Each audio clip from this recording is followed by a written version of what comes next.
لائیں کہیں کہ ہمارا رب اللہ ہے، پھر اس پر جم جائیں۔ ان پر فرشتوں کا نزول ہوتا ہے، نہ کوئی غم کرو نہ خوف، خوشیاں مناؤ جنت کی جس کا تم سے وعدہ کیا گیا تھا۔ اللہ کی ربوبیت پر اطمینان جب انسان کو ہو جاتا ہے، میرا رب اللہ ہے، ربی اللہ، انسان کے لیے نہ کوئی کھٹکا، نہ کوئی خطرہ، نہ کوئی خوف، نہ کوئی حزن۔ جو کچھ ہو رہا ہے کس کے اذن سے ہو رہا ہے؟ اللہ کے اذن سے۔ اللہ کے اذن کے بغیر پتا تک نہیں ہلتا۔ یہ کوئی اندھا بہرا مادہ نہیں ہے جس سے مجھے کوئی خوف ہو۔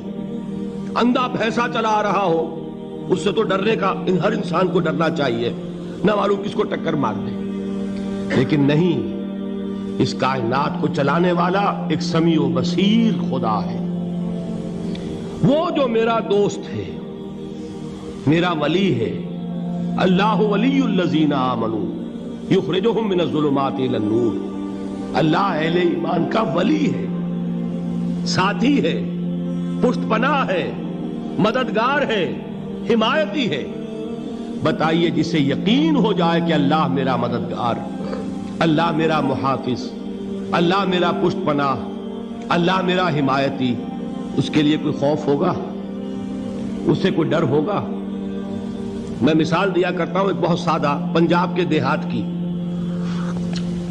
وہ بڑا چودھری ہے اور کوئی غریب کسان ہے۔ اس غریب کسان کے جانوروں کو ہر وقت اندیشہ ہوگا چوری کا، کوئی میری بھینس کھول کر نہ لے جائے، کوئی میرا بیل کھول کر نہ لے جائے۔ لیکن جس کے بارے میں یہ سب کو معلوم ہو کہ وہ جو بڑا چودھری ہے وہ اس کا دوست ہے، اس کی بچیا کو کوئی خوف ہوگا؟ اس کی بھینس پر کوئی ہاتھ ڈالے گا؟ اسے کوئی اندیشہ ہوگا؟ نہیں۔ کیوں؟ کہ وہ بڑا چودھری، بڑا اس کا یہاں کا سردار، جاگیردار، سب کو معلوم ہے وہ میرا دوست ہے، کوئی میرے خلاف اقدام نہیں کر سکتا۔ اس دنیا میں یہ چھوٹی سی بات اگر آپ کے دلی اطمینان اور سکون کا باعث بن سکتی ہے تو ذرا تصور کیجئے۔ میں لفظ تصور استعمال کروں گا صرف اس لیے کہ اس کا ہم جس کو کہتے ہیں ادراک اور شعور کر نہیں سکتے، اگر کے ساتھ کر سکتے۔ اگر یقین ہو کہ اللہ میرا مددگار اور یقین ہو کہ اللہ ہر آن میرے ساتھ ہے، پھر کوئی خوف؟ کس کا خوف؟ کوئی شے اللہ سے بالا تر ہے؟ کوئی قوت اس سے زیادہ طاقتور ہے؟ کوئی اس کے ارادے کو بدلنے والا ہے؟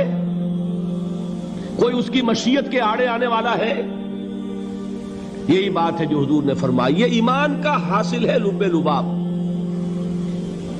کہ دیکھو اچھی طرح اس بات کو ذہن نشین کر لو، اگر تمام انسان مل کر تمہیں کوئی نقصان پہنچانا چاہے نہیں پہنچا سکتے مگر جو کچھ اللہ نے لکھ دیا ہو، اور تمام انسان مل کر تمہیں کوئی نفع پہنچانا چاہے نہیں پہنچا سکتے مگر وہ شے جو اللہ نے طے کر دی۔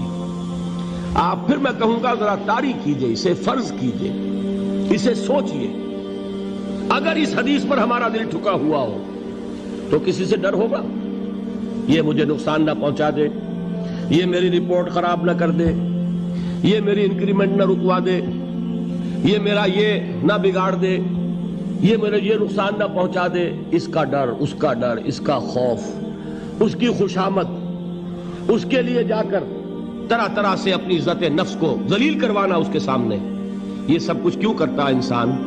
جب سمجھتا ہے کہ اس کے ہاتھ میں میرا کوئی نفع ہے، اس کے ہاتھ میں میرے لیے کوئی ضرر ہے، یہ مجھے کوئی غضب پہنچا سکتا ہے، یہ مجھے کوئی نقصان پہنچا سکتا ہے، یہ میرا کوئی کام بنا سکتا ہے، یہ میری کوئی ضرورت پوری کر سکتا ہے، اسی کا نام شرک ہے۔ جہاں آپ نے یہ سمجھا کہ غیر اللہ کے اندر کوئی طاقت موجود ہے وہی شرک ہے۔ بتوں سے تجھ کو امیدیں، خدا سے نومیدی، مجھے بتا تو صحیح اور کافری کیا ہے؟ شرک تو یہ ہے۔ جس پر بھی تمہیں یہ خیال ہے، کلمہ ہے یہ کلمہ سوم، لا حول ولا قوت الا باللہ، ذرا اس پر دل کو کبھی اگر آپ تصور کریں، پھر فرض کریں، دل ٹھک جائے اس پر، کوئی طاقت نہیں۔ یہی بات تھی جو شیخ عبد القادر جیلانی رحمۃ اللہ علیہ نے اپنی وصیت میں اپنے بچے سے کہی. 11ویں دینے والے ہیں، لیکن حضرت شیخ عبد القادر جیلانی کی وصیت اور تعلیمات کو کتنے لوگ ہیں تم جانتے ہو؟ یہ جن مقامات تک پہنچے ہیں وہ کس چیز کی بدولت پہنچے ہیں؟ انہوں نے جو پیغام دیا وہ کیا تھا؟